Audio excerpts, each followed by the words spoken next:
பாருங்கள், ஜூம் பண்ணாமல் தான் எடுத்துருக்கிறேன். அந்த பின்புறம் இருக்கக்கூடிய அந்த மேற்கு தொடர்ச்சி மலை இயற்கை சூழக்கூடிய ரம்யமான ஒரு பகுதி.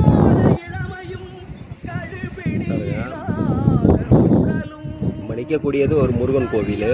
இது வந்து வேல்மலை அப்படின்னு சொல்லுவாங்க, தென்காசி மாவட்டத்தில் இருக்குது. அதிலேருந்து இன்னொரு சிறப்பு, அப்படியே வந்து பண்புலி திருமலை குமாரசுவாமி பாலசுப்ரமணியன் முருகர் ஆலயத்தையும் தரிசனம் பண்ணிக்கலாம்.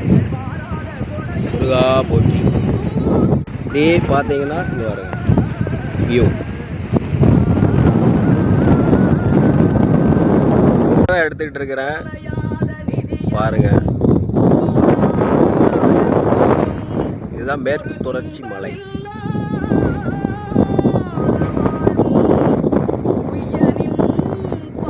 அங்கே கொஞ்சம் வாட்டர் ஃபால்ஸ் மாதிரி இருக்கு பாருங்க, தண்ணி இருக்கு.